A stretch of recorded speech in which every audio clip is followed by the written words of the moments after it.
Live from the local station, this is Weather Authority Weekday. Good Wednesday, I'm Meteorologist Mark Collins. Welcome to Weather Authority Weekday. We're taking you through the forecast and giving you some interesting weather stories all in one show. Well, today is going to be, well, a dry day. Yesterday we were kind of wrapping up the rain pattern that we had.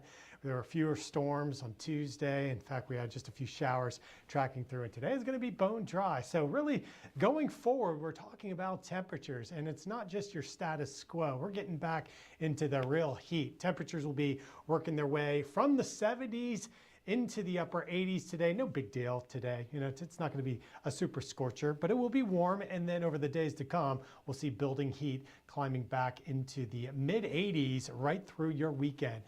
A few showers around Atlanta, northern Georgia, they're fading out. And notice what's over us, not much. We've got clear skies here. You see that trough line off the coast, that is the sweeping of the moisture out into the Atlantic. So with that in play, it's just gonna be too difficult to get any rain around since we're lacking that moisture ingredient. So time to dry out. I bet your yards are looking nice and green and lush, especially if you got that fertilizer down in late April. That slow release nitrogen should be activated, and you're seeing a big chlorophyll blast in the green of your grass blades. Today, 89 degrees. So many of us will be working our way through the 80s. A few inland spots could likely reach about 90 degrees. This is our typical May day. This is our average. We're right on the money here, and we're just going to be dealing with pretty quiet weather through the day. So if you've got some cleanup to do, maybe you're hoping to dry out some of those wet spots in the low areas of your yard,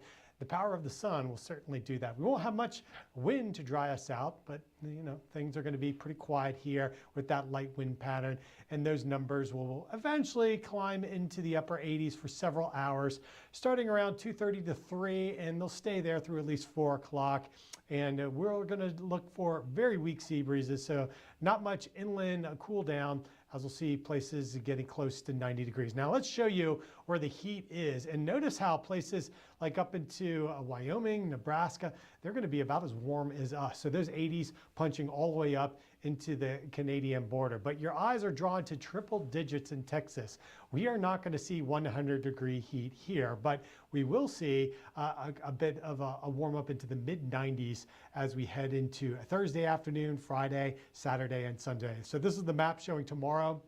You notice how the heat breaks in northern Texas, but still it's going to feel like 104, 105 across southern Texas.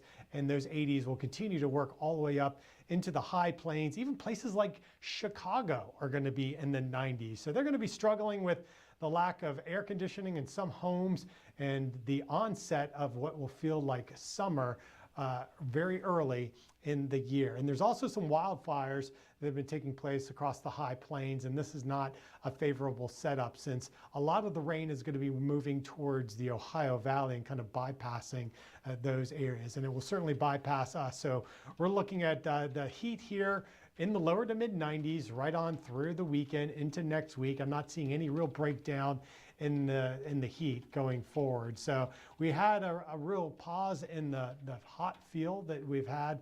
We were already in the 90s like in April, right? So this is no big surprise. But when we get into the mid 90s, that could be some of the warmest temperatures that we have seen so far this year. All right, so what we're looking at here is the big map, and notice how there's the cold fronts. Usually that's the mechanism that drives rain, and the low pressure, which is moving out of the high plains, and that's going to take the rain there into the Ohio Valley. So anywhere from Pennsylvania back in through Kentucky and then into places like Tennessee and Arkansas between this evening and into a Friday afternoon.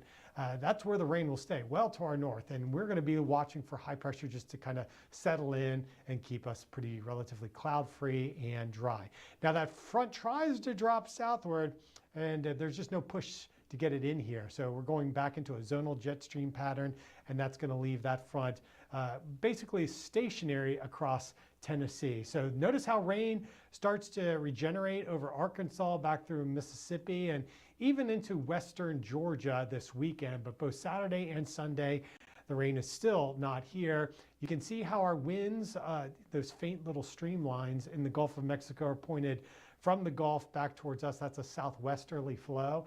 That's a really hot wind direction. So if you've got plans for the beach, it looks pretty inviting. Water temperatures are warm, seas are relatively flat. Last weekend, there was a big fishing tournament in St. Augustine. It was real rough for the boats to get out there, but today, take a look, just a few fair weather cumulus clouds over the pier.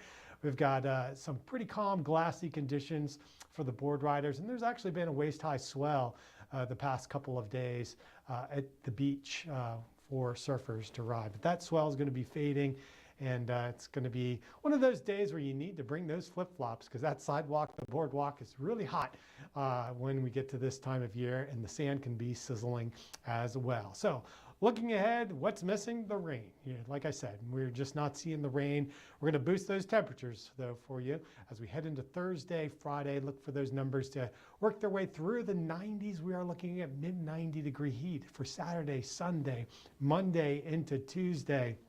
I'm just not really seeing any big weather systems to come through to kind of break down those temperatures from reaching above normal readings right through the upcoming work week. So light winds, dry weather, and suntan, or not suntan, but sun lotion type of weather if you're getting outside this weekend, since there'll be plenty of sunshine. So coming up, we are going to be talking about, well, what's floating in the ocean, some record levels of seaweed, and what's flying in the sky, or what doesn't fly in the sky during a total solar eclipse. You'd be kind of impressed or interested in hearing what happens to all those insects when the skies go dark. So I'm going to talk about a new study that figured it out, and we'll take a peek at all the seaweed along the beaches right after this. Hey everyone, we're back, and this is pretty cool. I was looking at the journals of the American Meteorological Society. I came across this study. It looked at the 2017 total solar eclipse, and they actually used, for the first time ever, Doppler radar, balloon soundings, a Doppler on wheels truck to look at the insects in the sky. And if you're thinking radar, that usually looks at rain, you're right, but it can also detect really small bio-targets like birds and insects. So this was the path of the total eclipse. The skies went dark for 2.8 minutes. So you're talking about something that is basically dark in the middle of the day for almost 3 minutes. What happens to the sky? Well, the temperatures can drop, the winds can go light, and the bugs can go a little bit crazy. So what they found was that based on the Doppler data, and here you can see some of the tools that they use. That middle picture is a truck, and you can see the total eclipse there happening in the sky as the moon blocks out the sun. And then there's a radiosonde, a balloon on the right. So they're looking at the vertical temperature profile. And that's important to this study, because what they found was that the ground cooled down at the surface, what we call the boundary layer. Temperatures dropped 7 to 9 degrees, but just above the ground it stayed warm. So when you have warm air over colder air, it creates an inversion, and it makes the conditions so that the winds go calm and the bugs dropped out of the sky. So they were basically responding to the temperatures, but also the bugs have this like sun compass in their mind. So as the sky went dark, they couldn't navigate without the light.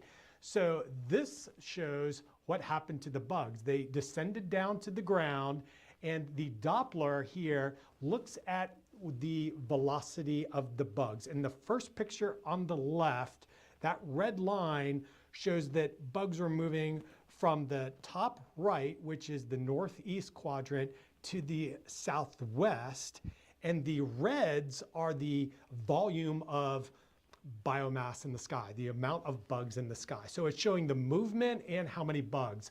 The middle photo was during totality, and you see no movement. You see the bugs were not moving, and you see the amount of bugs decrease. So the scientists were able to use this Doppler radar to detect and infer what the bugs were doing. Because once the sun came back, that very far right picture, the bugs started moving again with that red line, and they increased in abundance. So yeah, curious about the bugs in the sky on a total eclipse? Now you know.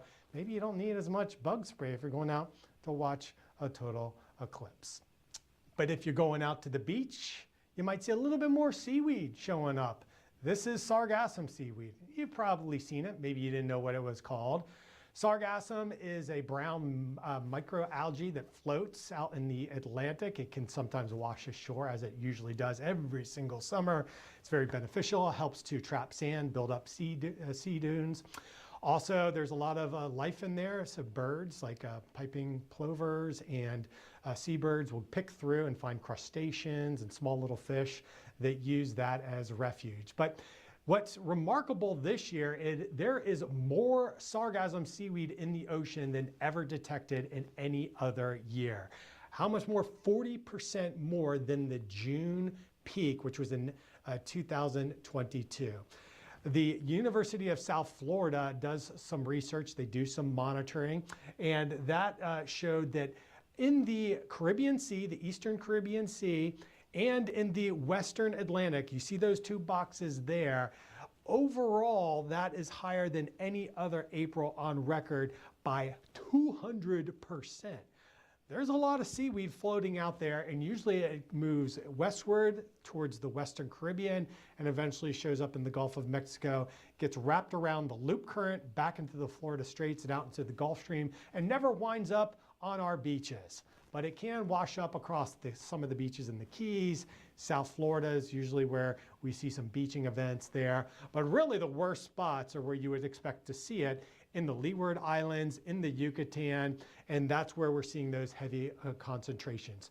So nothing is unusual about the timing of the bloom. Usually in May and June it increases, but what is unusual is the driver that's making it to record levels. So the University of South Florida has some grant funding to monitor this with satellites, and this is one satellite, and there are some filaments off the coastline. You're seeing the Gulf Stream there off our coastline, those white arrows.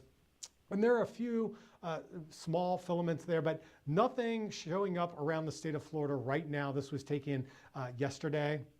And we're just seeing your typical seaweed out there. So I encourage you, if you're out there, to touch the seaweed. It's not like it's a jellyfish or a Portuguese man-o-war that could sting you.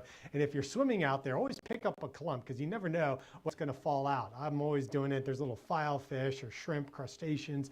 They're in there too.